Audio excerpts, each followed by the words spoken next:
శ్రీ భట్టి విక్రమార్కమల్లు గారిని తమ సందేశం ఇవ్వాల్సిందిగా ఆహ్వానిస్తున్నాను సార్.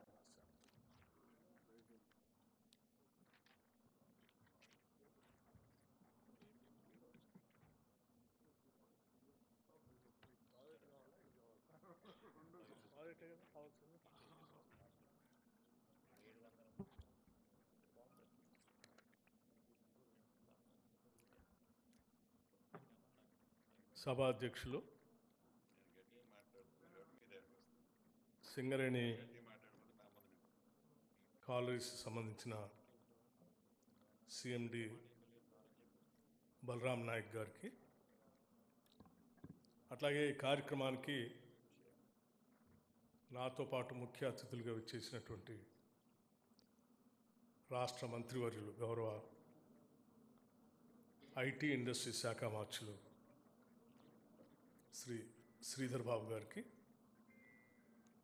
అట్లాగే రెవెన్యూ శాఖ మార్చులు గౌరవ మంత్రివర్యులు పొంగిలేటి శ్రీనివాసరెడ్డి గారికి, నా తోటి శాసనసభ్యులు మాజీ మంత్రివర్యులు ప్రస్తుత శాసనసభ్యులు గడ్డం వినోద్ గారికి, అట్లాగే సిపిఐ పార్టీకి సంబంధించిన రాష్ట్ర నాయకులు శాసనసభ్యులు కూడా శ్రీ కోనంనేని సాంబశివరావు గారికి, మరో శాసనసభ్యులు గౌరవ శాసనసభ్యులు శ్రీ ప్రేమ్ సాగర్ రావు గారికి, మరో గౌరవ శాసనసభ్యురాలు డాక్టర్ రాఘమయ్య గారికి, అట్లాగే మరో గౌరవ శాసనసభ్యులు గడ్డం వివేక్ వెంకటస్వామి గారికి, మరో గౌరవ శాసనసభ్యులు రాజ్ ఠాకూర్ గారికి, ఐఎన్టీసీ నాయకులు minimum wages board chairman Jana Prasad గారికి, మరో గౌరవ శాసనసభ్యులు కోరం కనకయ్య గారికి, రికగ్నైజ్ యూనియన్ మరి సీతారామయ్య గారికి ఏఐటీసీ,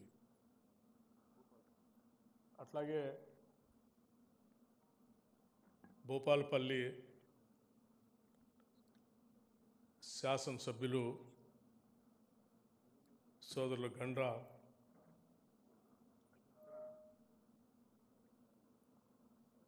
మరియు వేదిక మీద ఉన్నటువంటి చైర్మన్లు, ఇతర ప్రజాప్రతినిధులు, మీ అనుబంధ సంఘాలకు సంబంధించిన కార్మిక సంఘాలకు సంబంధించిన నాయకులు, ముఖ్యంగా ఈరోజు సింగరేణి కాలరీస్ సందర్భంలో వచ్చినటువంటి లాభాల్లో బోనస్గా ప్రకటించినటువంటి అమౌంట్ని కేవలం ప్రకటనలకే పరిమితం కాకుండా పండగ కంటే ముందే వాళ్ళ చెక్కులు కూడా అందించాలనే ఆలోచనతో ఇక్కడ ఈ కార్యక్రమాన్ని ఏర్పాటు చేసి ఆ చెక్కులు పొందేటువంటి సోదర కార్మికులు వచ్చినటువంటి మీ అందరికీ ముందుగా నా హృదయపూర్వకమైనటువంటి నమస్కారాలు.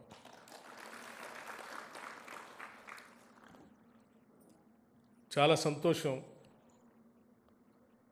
సింగరేణి కాలనీస్ సంబంధించి ఆయా పరిసర ప్రాంతాల్లో ఉన్నటువంటి శాసనసభ్యులు, రాష్ట్ర మంత్రివర్గంలో ఉన్నటువంటి పెద్దలు భవిష్యత్తులో మనం కార్మిక సోదరుల కోసం ఏం చేస్తే బాగుంటుందని కూడా చాలా చెప్పారు. ప్రస్తుతం వచ్చిన లాభాల్లో గత ప్రభుత్వాలు వచ్చిన దాన్ని మొత్తంగా పంచకుండా ఏ రకంగా కోతపెట్టి అరకొరగా మీరు పంచారో దాచి చెప్పకుండా, అది కూడా మేము అలా చేయలేదు. స్పష్టంగా మనకు వచ్చింది ఇంత, ఈ వచ్చిన దాంట్లో మీ అభివృద్ధి కోసం పెట్టుబడి పెట్టడం కోసం ఇంత, ఇంత మీకు పంచుతూ ఉన్నాం పండగ సందర్భంగా అని చాలా స్పష్టంగా చెప్పాం. దాపరికాలు లేకుండా. ఎందుకంటే మేము చాలా స్పష్టంగా ఈ ప్రభుత్వం ఇందిరమ్మ రాజ్యం ముఖ్యమంత్రి రేవంత్ రెడ్డి గారి నాయకత్వంలో ఉన్నటువంటి కాంగ్రెస్ ప్రభుత్వం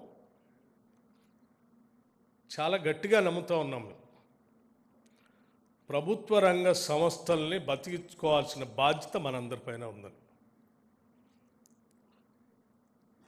తొలి ప్రధాని పండిట్ జవహర్లాల్ నెహ్రూ గారు గుండు సూది కూడా ఉత్పత్తి చేసుకోలేనటువంటి పరిస్థితిలో ఉన్నటువంటి భారతదేశానికి మిశ్రమ ఆర్థిక విధానాలు తీసుకొని వచ్చి ప్రభుత్వ రంగ సంస్థలతో ఈ దేశానికి పునాదులేసి ఈ దేశాన్ని నిలబెట్టారు.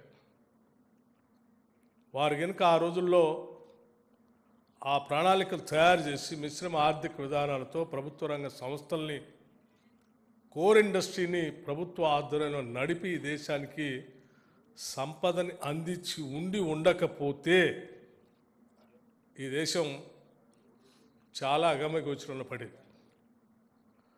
అటువంటి మహానుభావుడు నాయకత్వం వహించినటువంటి ఆయన సిద్ధాంతాలని తూచా తప్పకుండా నమ్మేటువంటి కాంగ్రెస్ ప్రభుత్వంగా ఈరోజు మేము చాలా ప్రగాఢంగా ఈ రాష్ట్రంలో 100 సంవత్సరాల పైబడి ఉన్నటువంటి అతిపెద్ద ప్రభుత్వ రంగ సంస్థని బతికించుకోవాల్సిన అవసరం, భవిష్యత్ తరాలకి అందించాల్సిన బాధ్యత కూడా మనందరిపైన ఉందని చాలా గట్టిగా స్పష్టంగా నమ్ముతూ ఉన్నాము. ఆ నమ్మే వచ్చినటువంటి లాభాలని భవిష్యత్తులో దీన్ని విస్తరింపజేయడం కోసం ఏం చేయాలని ఆలోచన చేస్తూ ఉన్నాం. కార్మికుల సోదరులంతా కూడా చెమటొచ్చి ఈ సంస్థకు ఆదాయాన్ని తీసుకొస్తూ ఉన్నారు. మొదలుపెట్టిన నుంచి ఇప్పటివరకు కూడా బొగ్గుబాయిల్లోనే ఉన్నాం మనం. కోల్ మైనింగే మనం. మైనింగ్లో చాలా ఎక్స్పర్టైజ్ ఉంది మనకి. ప్రపంచం అంతా మారిపోతూ ఉంది. మారిపోయే పరిణామ క్రమంలో ఏం జరుగుతుందంటే థర్మల్ పవర్ ప్రాజెక్ట్స్ని లేకపోతే బొగ్గు యూటిలైజేషన్ తగ్గించాలి, కార్బన్ ఫ్రీ వరల్డ్గా మార్చాలని ఆలోచన చేస్తుంది ప్రపంచం అంతా. ఉన్న బొగ్గు బాయిలేమో అంతరించిపోతూ ఉన్నాయి. ఒకవేళ ఉంటే కూడా ఈ బొగ్గు ద్వారా వచ్చేటువంటి పరిశ్రమల్ని ప్రోత్సహించొద్దని చెప్పి ప్రపంచం అంతా ఆలోచన చేస్తాం. మరి ఆ దిశలో పోతూ ఉంటే మనం ఇక్కడే ఆగిపోతే బొగ్గు బాయిలర్ని దాదాపు 40,000 మంది కార్మికులు పనిచేస్తూ ఉన్నారు ఇందులో. ఇంకొక 20,000-25,000 మంది అవుట్సోర్సింగ్ కాంట్రాక్ట్ పేరు మీద పనిచేస్తూ ఉన్నారు. 85 అంటే దాదాపు నియరింగ్ అబౌట్ మనం ఇంకా పెంచుకుంటూ పోతే 1,00,000 దాకా కార్మికులు పెరిగే అవకాశం ఉంది. 1,00,000 మంది బతికేటువంటి ఈ సంస్థని మనం బతికించి భవిష్యత్ తరాలకు అందించకపోతే ఇప్పుడున్న కార్మికుల బిడ్డల పరిస్థితి ఏంది, వాళ్ళ భవిష్యత్తు ఏంటి అనేది దార్శనికత కలిగిన ప్రభుత్వం ఆలోచించాల్సిన బాధ్యత మాకు ఉంది. కాబట్టే సింగరేణి ఎండి గారికి యాజమాన్యానికి చాలా స్పష్టంగా చెప్పాం, మారుతున్న పరిస్థితులకు అనుగుణంగా మనం కూడా ఎక్స్పాండ్ కావాలి. కేవలం కోల్ మైనింగ్ ఒకటే కాదు, మిగతా మైనింగ్ కూడా ప్రపంచవ్యాప్తంగా అందుబాటులో ఎక్కడెక్కడ ఉందో కూడా అవసరమైతే మీరు ఎక్స్పర్ట్ కన్సల్టేటివ్ కమిటీస్ని పెట్టుకొని స్టడీ చేపించి వాళ్ళకి ఫీజు చెల్లించి ఎక్కడెక్కడ అవసరాలు అవకాశాలు ఉన్నాయో వాటి దగ్గరికి మీరు విస్తరించండి అని కూడా చెప్పాం. విస్తరించకపోతే భవిష్యత్తు లేదు. దానికోసం ఈ దేశంలోనే కాదు, అవసరమైతే పక్క దేశాలకు కూడా వెళ్ళాలి. ప్రపంచం అంతా కూడా విద్యుత్ ఉత్పాదనకు ఉపయోగపడేటువంటి బొగ్గు నుంచి రకరకాల ఆల్టర్నేటివ్ ఎనర్జీకి వెళ్తూ ఉన్నారు. గ్రీన్ పవర్ కావాలని అడుగుతూ ఉన్నారు, లేకపోతే లిథియం బ్యాటరీస్ అడుగుతూ ఉన్నారు. వీటన్నిటిలో అవకాశాలు మెండుగా ఉన్నప్పుడు, ఇంత పెద్ద వ్యవస్థ మనకు అందుబాటులో ఉన్నప్పుడు ఆ దిశలో మీరు ఆలోచన చేసి ఆ పోటీ ప్రపంచంలో మనం బతకగలిగితే సింగరేణి కార్మిక సోదరులందరూ కూడా మంచి భవిష్యత్తు అందించడానికి అవకాశం ఉంటుందనేటువంటి ఆలోచనతో నేను చాలా స్పష్టంగా చెప్పాను. అది మా ఆలోచన. అంతేకాని తాత్కాలికంగా ఏదో టీఆర్ఎస్ వాళ్ళు బీఆర్ఎస్ ప్రభుత్వం గతంలో 10 సంవత్సరాలు చేసినట్టుగా చేయదలుచుకోలేము. దీన్ని నిలబెట్టాలనుకుంటున్నాం. ఇక్కడ ఉన్నటువంటి ప్రభుత్వ రంగ సంస్థలు నిలబెట్టాలనే నిబద్ధత, దీంతో పాటు మాకు అతిపెద్ద ప్రభుత్వ రంగ సంస్థ ఆర్టీసీ. మేము వచ్చేవారికి అసలు ఇది ఉంటుందా, మూసేస్తారనే పరిస్థితికి వచ్చారు. అటువంటి పరిస్థితిలో ఈరోజు మహాలక్ష్మి అని మహిళలందరికీ ఉచిత ట్రాన్స్పోర్టేషన్ కల్పించి మేమే నెలకి 400 కోట్ల రూపాయల రాష్ట్ర ప్రభుత్వం నుంచి ఆర్టీసీకి డబ్బులు చెల్లిస్తూ ఇవాళ ఆర్టీసీని కూడా బతికిస్తూ ఉన్నాం. ఇది ఈ ప్రభుత్వం యొక్క నిబద్ధత. అందుకే నేను కార్మిక సోదరులందరికీ చెప్తా ఉన్నాను, మనకి పర్మనెంట్ ఎంప్లాయీస్ ఉన్నారు, కార్మికులు ఉన్నారు, అవుట్సోర్సింగ్ కార్మికులు కూడా ఉన్నారు. నేను లెక్కలు తీశాను. మన పర్మనెంట్ వర్కర్స్ ద్వారా ఉత్పత్తి చేసే కోల్ పర్ టన్కి ఎంత అవుతుంది ఖర్చు చూస్తే లెక్కేశాను. అవుట్సోర్సింగ్ ఎంప్లాయీస్ ద్వారా చేసే కోల్ పర్ టన్ ఎంతకు వస్తుందని లెక్కేశాను. ఉదాహరణ నేను చెప్తా ఉన్నాను, మిమ్మల్ని మీకు కూడా తెలియాలి కాబట్టి. ఇది ఎందుకంటే ఇది మీదే, మేమెవరో ఇందులో ఇక్కడ శాశ్వతం కాదు, కానీ మీరు మాత్రం శాశ్వతం. ఈ సంస్థ మీది, ఈ ఆస్తి మీదే. మిమ్మల్ని నిలబెట్టి ముందు తీసుకుపోవాల్సిన బాధ్యత మాత్రం మాది. గైడ్ చేయటం వరకే మా పని, అంతిమంగానే మీదే. ఉదాహరణకి సింగరేణి కాలేజ్లో పర్ టన్ పర్మనెంట్ ఎంప్లాయీస్ ద్వారా కోల్ ప్రొడక్షన్ వచ్చేసి 3,500 రూపాయలు పడుతుందని చెప్తా ఉన్నారు. అదే అండర్గ్రౌండ్లో చేస్తే 9,000 రూపాయలు పడుతుందని చెప్తున్నారు పర్ టన్. మరి అవుట్సోర్సింగ్ ఎంప్లాయీస్ ద్వారా చేస్తే కేవలం 1,500 రూపాయలతో పర్ టన్ వస్తుందని చెప్తా ఉన్నారు. 1,500 రూపాయలతో ఒక పక్కన టన్ ప్రొడక్షన్ చేస్తూ ఉన్నాం, ఇంకో పక్కన 3,500 నుంచి యూజీలో చేస్తే 9,000 దాకా పోతుంది. అదే అవుట్సోర్సింగ్ వాళ్ళు చేస్తే 4,000 దాకా వస్తాం. ఇంత వ్యత్యాసం. మరి దాన్ని మనం బ్యాలెన్స్ చేసుకోవాల్సిన అవసరం ఉంది కదా, చేసుకొని ముందు తీసుకొని పోవాల్సిన అవసరం ఉంది. మనం బతికించుకోవాల్సిన అవసరం ఉంది. నేనేమంటున్నా అంటే వాళ్ళు 1,500కే తీయగలిగినప్పుడు మనం కూడా ఆ ఖర్చుని తగ్గించే ప్రయత్నం చేసి లాభాలు ఎక్కువగా సంపాదించి ఆ లాభాలని మళ్ళీ తిరిగి పెట్టుబడిగా పెట్టుకొని వాటిని మనం పంచుకొని ఈ కుటుంబాలు బాగుపడేటట్టుగా మీరు ముందు తీసుకుపోగలిగితే మీ ముందు తరాలు మీకు ఎట్లా ఉద్యోగాలు ఇచ్చారో మీ తర్వాత మీ తరాల బిడ్డలకు కూడా మీరు ఉద్యోగాలు ఇవ్వటానికి, సంస్థను బతికించడానికి ఉపయోగపడుతుందనేదే మా ఆశ, ఆకాంక్ష. అది చేయాలని నేను కోరుకుంటాను. అందుకే నేను సింగరేణి సీఎండీ గారికి చెప్పాను, 100% మనం పంచుతాం లాభాలు. కేవలం permanent employees, outsourcing contract employees కూడా. మిత్రులంతా పెద్దలు శ్రీధర్ బాబు గారు నా దగ్గరకు వచ్చారు, ఆ పరిసర ప్రాంతాల్లో ఉన్నటువంటి శాసనసభ్యులందరూ వచ్చారు, ఇంక్లూడింగ్ కొనవనేని సాంబశివరావు గారు, రికగ్నైజ్డ్ యూనియన్స్ కూడా అందరు కలిసి ఒకటే చెప్పారు, ఎట్టి పరిస్థితుల్లో అవుట్సోర్సింగ్ అండ్ కాంట్రాక్ట్ ఎంప్లాయీస్ కూడా పర్మనెంట్ ఎంప్లాయీస్తో పాటు వాళ్ళకు కూడా కొంత మనం పంచాల్సిందే. వాళ్ళ శ్రమ కూడా ఇందులో ఉంది, భవిష్యత్తులో వాళ్ళకు కూడా మనం ఈ లాభాలు పంచాలని వాళ్ళందరూ కలిసి తీసుకున్న నిర్ణయమే. వాళ్ళు తీసుకున్న నిర్ణయాన్ని మేము అమలు చేస్తున్నాం అంతే. కానీ అమలు చేసేటప్పుడు నేను వారికి ఒక మాట చెప్పాను, తప్పనిసరిగా మీరు చెప్పినట్టు చేయడానికి ప్రభుత్వం సిద్ధంగా ఉంది. కాకపోతే వాస్తవ పరిస్థితులన్నింటినీ కూడా కార్మిక సోదరులందరికీ వాస్తవ పరిస్థితులు తెలియజెప్పండి. ప్రతి బావి దగ్గర పండగ లోపలనే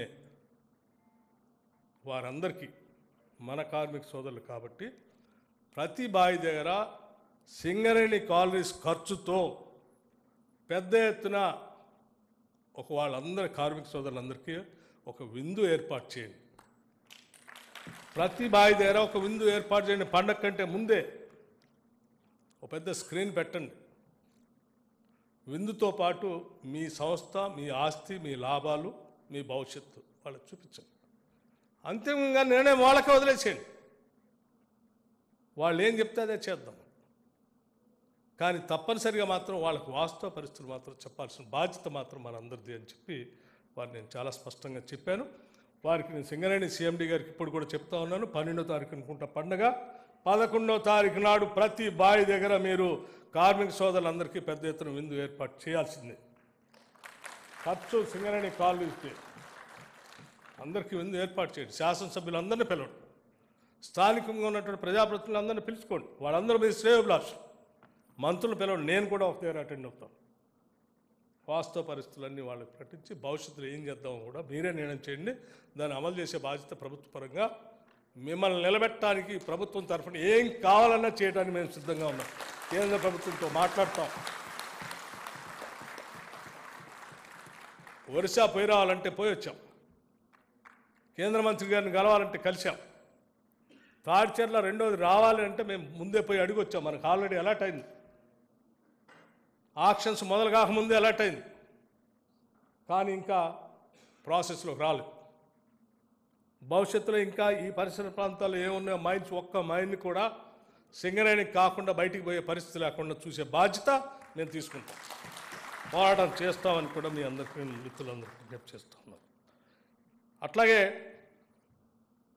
పెద్దల మంత్రులు చెప్పారు, సింగరేణి కాలనీస్లో పనిచేసేటువంటి ప్రతి బిడ్డ తెలంగాణ బిడ్డ. నేను ప్రత్యక్షంగా పీపుల్స్ మార్చ్ పాదయాత్రలో ఆదిలాబాద్ నుంచి నడిచి వచ్చేటప్పుడు బహుశా నేను అనుకుంటా ప్రేమసాగర్ గారు ఇందారం బొగ్గుబావి దగ్గర అనుకుంటా, మిట్ట మధ్యాహ్నం ఆ బావి దగ్గర పోయి చూసొద్దామని వెళ్ళాం. ఎండమావుల్లాగా ఇట్లా ఇట్లా కనిపిస్తా ఉంది. అయినా వెళ్ళాం. చూసిన తర్వాత అడిగాను, ఓ సోదరుని అడిగితే జీతం ఎంత బ్రదర్ అంటే 45,000. ఇంకో సోదరుని అదే ఉద్యోగం చేస్తాను ఎంత అంటే 14,000 అని ఉన్నాడు. ఈ శ్రమ దోపిడీ ఎవరు చేస్తూ ఉన్నారంటే బయట ఎవరికో ఇచ్చాం, అవుట్ సోర్సింగ్ వాడు చేస్తూ ఉన్నారు. సేమ్ శ్రమ ఆయన చేసేది ఏం చేసేది. నేనంటున్నాను శ్రమ దోపిడీ జరగటానికి వీలు లేదు. డెఫినెట్గా మినిమం వేజెస్ పెంచాల్సిందే. పెంచడానికి మేము కూడా సిద్ధంగా ఉన్నాం. మీరే minimum wages chairman, board chairman, examine చేయండి. ఏమన్నా అవసరమైతే ఒక కమిటీ వేస్తాం, స్టడీ చేయండి. నేను సంవత్సరాలు గారు చెప్పింది కూడా విన్నాను. ఒక జీవో ఉంది, దాన్ని ఇంప్లిమెంట్ చేయాలంటే నేను ఇప్పుడే రమ్మని చెప్పాను. చూద్దారా అండి, స్టడీ చేద్దాం, కమిటీ వేద్దాం. వాళ్ళందరూ కలిసి వెల్ఫేర్ గురించి, కార్మికుల వెల్ఫేర్ గురించి మీరు ఏ అడ్వైజ్ చేస్తే వాళ్ళదే చేస్తే ఈ ఆదాయం కూడా వాళ్ళదే. వాళ్ళ కోసం కాదు, ఎవరి కోసం ఖర్చు పెడతాం, చేద్దాం రండి అని చెప్పాను. చేస్తాం. అట్లా ఇంకో సూచన కూడా వచ్చింది హాస్పిటల్ గురించి, ఎడ్యుకేషన్ గురించి. 100% నేను కూడా ఏకీభవిస్తాను. Best of the best hospitals Singareni colonies ఆపరేషన్స్లో ఉన్నటువంటి ఏరియాల్లో ఏ కార్మికుడు కూడా, లేకపోతే ఆ పరిసర ప్రాంతాల్లో ఉన్నటువంటి ఎవరు కూడా ఆసుపత్రి వసతుల కోసం సుదూర ప్రాంతాలకు ప్రయాణం చేయాల్సిన అవసరం లేదు. అక్కడే best of the best hospitals మనం ఎస్టాబ్లిష్ చేద్దాం. Will spend this money, will go head. అట్లాగే ఎడ్యుకేషన్ గురించి కూడా ప్రపంచం అంతా ఎటో పోతా ఉంది. ఇప్పుడు మన దగ్గర అద్భుతమైనటువంటి మానవ వనరులు ఉన్నాయి. మన పెట్టుబడి, మన శక్తి అంతా మానవ వనరులే. వాళ్ళని చిన్నప్పటి నుంచే మనం సానబెట్టి అద్భుతమైన వజ్రాలుగా తయారు చేసి పంపిస్తే వీళ్లతో ప్రపంచంలో ఎవరు పోటీ పడలేరు. ఆ సానబట్టేటువంటి విధానమే best of the best education. నేను అన్నాను, మేము ఆల్రెడీ నిన్న అనౌన్స్ చేశాం. Young India integrated residential schools ప్రతి సింగరేణి కాలనీస్ ఏరియాలో ఉన్నటువంటి ప్రతి శాసనసభ నియోజకవర్గంలో వి విల్ స్టార్ట్ పైలట్ ప్రాజెక్ట్గా ప్రతి శాసనసభ నియోజకవర్గంలో ఇంటిగ్రేటెడ్ రెసిడెన్షియల్ స్కూల్స్ స్టార్ట్ చేద్దాం. ఆ ఏరియాలో ఉన్నటువంటి స్థలాలు 20 నుంచి 25 ఎకరాలు మీరు ల్యాండ్ ఇవ్వండి. లెవెల్స్ తీసుకొని నీట్గా ఇంటర్నేషనల్ స్టాండర్డ్లో స్కూల్స్ కట్టిద్దాం, హాస్పిటల్స్ పెడదాం. అట్లాగే ముఖ్యమంత్రి గారు కూడా నేను చాలా సందర్భాల్లో వెల్ఫేర్ గురించి మాట్లాడాను. ఆయన కూడా ఒకటే చెప్పారు, అన్న మన ప్రభుత్వం ఇది ఇందిరమ్మ ప్రభుత్వం, వెల్ఫేర్ స్టేట్. మనం కార్మికుల వెల్ఫేర్ గురించి మనం ఎక్కడ కాంప్రమైజ్ కావద్దు, ఎంతైనా ఖర్చు పెడదాం, చేసేద్దాం, నో ప్రాబ్లం అని చెప్పారు. This is the vision of the state government. So మేము ఓపెన్ మైండ్తో ఉన్నాం, ఏం చేయడానికైనా సిద్ధంగా ఉన్నాం. మీకు కాకపోతే మీకు చేసే అప్పీల్ ఏంటంటే మీరు దీన్ని కాపాడుకోవాల్సిన బాధ్యత మీది, ఎక్స్ప్లెయిన్ చేసుకోవాల్సిన బాధ్యత కూడా మీది. మేము మొన్న టూర్కి వెళ్ళినప్పుడు కూడా చాలా ఇండస్ట్రీస్తో మాట్లాడినప్పుడు కొన్ని ఇండస్ట్రీస్ మేము లిథియం బ్యాటరీ మ్యానుఫ్యాక్చరింగ్ చేస్తాం, లేకపోతే హైడ్రోజన్ పవర్ పెడతాం అన్నప్పుడు మా సింగరేణి కాలనీస్ వాళ్ళు మైనింగ్ చేస్తారు. లిథియం ఎక్కడ దొరికితే అక్కడ పోతారు, మైన్ చేస్తాం. అవసరమైతే మీరు రండి, కొలాబరేషన్తో ప్రాజెక్ట్ పెడదాం తెలంగాణలో, ఇన్ కొలాబరేషన్ విత్ సింగరేణితో కూడా అని అడిగాం అవసరమైతే. అట్లాగే వీళ్ళు ఇప్పుడు గ్రీన్ పవర్ ఎనర్జీ చేస్తా అంటే ఎస్ చేయండి, మీ ఫీల్డ్ కాదు, మీ కోల్ మైనింగ్ అయినప్పటికి కూడా పరిస్థితులు అనుకూలించినప్పుడు ఆదాయ మార్గాలను కొత్త ఎత్తుకోవాలి కాబట్టి ఎస్ మీరు పవర్ ప్రాజెక్ట్స్ పెడతా అంటే yes you're welcome. Coal based ప్రాజెక్ట్తో పాటు గ్రీన్ ఎనర్జీని తయారు చేయడానికి pump storage, solar, floating solar, hydrogen power అన్నిటి కూడా మీకున్న స్థలాలు చాలామంది చెప్తున్నారు నిరుపయోగంగా ఉంది. నో, దాన్నే మీ ఆస్తిగా మార్చబోతున్నాం మేము, దానినే మీ పెట్టుబడిగా మీ ఆస్తిగా కూడా మార్చబోతా ఉన్నాం. మీ స్థలాలన్నింటినీ కూడా గ్రీన్ పవర్ ఎనర్జీ, మీ బొగ్గుబాయిలు అయిపోతే దాన్నే మళ్ళీ పవర్ సెక్టార్కు ఉపయోగపడే విధంగా కన్వర్ట్ చేసుకొని దాంట్లోంచే మీకు రెవెన్యూ వచ్చేటట్టుగా చేసే కార్యక్రమాన్ని కూడా ప్లాన్ చేస్తున్నామని చెప్పి మీ అందరికీ నేను చెప్తూ, మిత్రులందరికీ ఇంకో విషయం కూడా చెప్పదలుచుకున్నాం. ఏంటి, ఇప్పుడు మనం 2.90 లక్షలు ఇస్తా ఉన్నాం, 2,90,000 రూపాయలు ఇస్తా ఉన్నాం. ఇంకోటి గవర్నమెంట్ ఆఫ్ ఇండియా సంబంధించి coal India profit link reward కూడా 93,750 రూపాయలు కూడా పంచడానికి సింగరేణి కాలనీస్ సిద్ధపడిందని చెప్తూ నా దగ్గరికి చెప్తూ మా దగ్గరికి మధ్య హైదరాబాద్ ఐఐటి సంబంధించిన పెద్దలు వచ్చారు. ప్రపంచవ్యాప్తంగా జరుగుతున్న మార్పుల గురించి చెప్తూ ఎక్కడెక్కడ ఏముందో మేము స్టడీ చేస్తున్నాం సార్, రీసెర్చ్ చేస్తున్నాం అంటే మా సింగరేణి వాళ్ళతో టైప్ చేసుకోండి. Government of India IIT rare earth minerals ఎక్కడ ఉన్నాయో ఐడెంటిఫై చేసి మా వాళ్ళకి చెప్పండి, వాళ్ళు అందులోకి వెళ్తారు అని చెప్తూ, అవసరం అయితే హైదరాబాద్ ఐఐటిని కూడా మీతో టైఅప్ చేపించి పెద్దగా ఖర్చు లేకుండా వాళ్ళ రీసెర్చ్ అంతా కూడా మీకు ఉపయోగపడేటట్టుగా చేసే కార్యక్రమాన్ని కూడా కొద్ది రోజులు చేయబోతున్నాం అని చెప్పి మీ అందరికీ నేను సవినయంగా మనవి చేస్తూ, సరే నేను ఈ సందర్భంగా రికగ్నైజ్డ్ యూనియన్స్ కూడా నేను మనస్ఫూర్తిగా అభినందిస్తూ ఉన్నాను. వాళ్ళు కూడా ముందుకొచ్చి సీతారామయ్య గారు కానీ లేకపోతే జనకప్రసాద్ గారు కానీ ముందుకొచ్చి చాలా విశాలమైన హృదయంతో పర్మనెంట్ ఎంప్లాయీస్కే కాదు అవుట్సోర్సింగ్ కాంట్రాక్ట్ ఎంప్లాయీస్ కూడా చేసే కార్యక్రమంలో మేము కూడా అప్రిషియేట్ చేస్తాం సార్, చేద్దామని వారు కూడా అన్నారు. నిజంగా we have to thank them. Government తరఫున మిమ్మల్ని కూడా నేను అభినందిస్తూ, మీ కార్యక్రమంలో ఇంకా చాలా కార్యక్రమాలు చేస్తున్నాం. వెల్ఫేర్ గురించి ఇందా చెప్పినట్టుగా 1 crore ఇన్సూరెన్స్ చేపిస్తూ ఉన్నాం, చదువుకునే వాళ్ళందరికి కావాల్సినవన్నీ చేస్తున్నాం, యూపీఎస్ చదువుకునే వాళ్ళకి చేస్తూ ఉన్నాం, ఇంకా బాగా స్పోర్ట్స్ చేస్తాం, క్యాంటీన్స్ వాళ్ళు చెప్తా ఉన్నారు అవి కూడా చేస్తాం, అన్నీ చేస్తాం. కాకపోతే భవిష్యత్తు గురించి ప్లాన్ చేసుకోవాల్సిన బాధ్యత కూడా మీదే అని చెప్పి. Yes sir,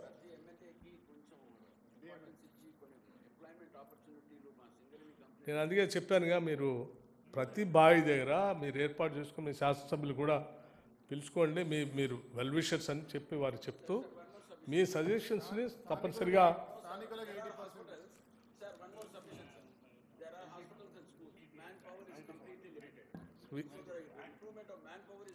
I fully agree with మన పెద్దలు వినోద్ గారితో. ఇప్పుడు ఒక సందర్భంలో 1,05,000 మంది పైబడి కార్మిక సోదరులంతా పనిచేసేటువంటి దీంట్లో రాను తగ్గుకుంటూ వస్తాం. దాన్ని పెంచుకోవాలంటే డెఫినెట్గా చేయాల్సిందే, చేద్దాం. Will definitely think about it. But దీన్ని బతికించుకుంటూ మనం బతుకుదాం అంటున్నాను. దీన్ని బతికించకుండా మనం బతుకుదామని ప్రయత్నం చేస్తే అది చివరికి అంతిమంగా ఆడేమి ఉండదు. దాన్ని బతికించడానికి కావాల్సిందంతా ఇస్తూ మనం బతికితే బాగుంటుందని చెప్తూ, ఆల్వేస్ ఈ గవర్నమెంట్ కార్మిక సంఘాలతో కానీ కార్మికులతో కానీ షేర్ చేసుకోవటానికి మాట్లాడటానికి సర్వదా సిద్ధంగా ఉందని మీ అందరికీ నేను సవినయంగా మనవి చేస్తూ కార్యక్రమానికి ప్రత్యేకంగా ఇంత సమయం వెచ్చించి ఇక్కడికి చేసినటువంటి మంత్రులకి మిగతా వాళ్ళ పెన్షన్ గురించి ఒకటి చెప్పారు. నేను I do agree with them. Pensions దాని మీద మరి అంత తక్కువగా పెన్షన్ వస్తే అది కరెక్ట్ కాదు, నాకు కూడా ఐడియా లేదు. నేను డెఫినెట్గా దాని మీద చర్చించి అవసరమైతే మీ ద్వారానే ఒక కమిటీ వేసి will study that how best that we can do will think about. Housing గురించి అంటే అసలు రిటైర్ అయినటువంటి కార్మికులు ఎంతమంది ఉన్నారు, వాళ్ళకి ల్యాండ్ ఎంత కావాలి, డబుల్ బెడ్రూమ్ ఎక్కడ కట్టించాలి అనేదంతా కూడా కొంత సైంటిఫిక్గానే స్టడీ చేసి దాన్ని నిర్ణయం తీసుకుందాం తప్ప వేగ్గా మాత్రం నేను ఇమీడియట్గా నీకేం చెప్పలేను. ఎందుకంటే it is not my property, it is the property of the Singareni colonies. నేను వాళ్ళతో మాట్లాడిన తర్వాతనే సైంటిఫిక్గా ఎగ్జామిన్ చేసిన తర్వాతనే I will be able to tell. Thank you brother, I wish you all the best. Thank you so much sir.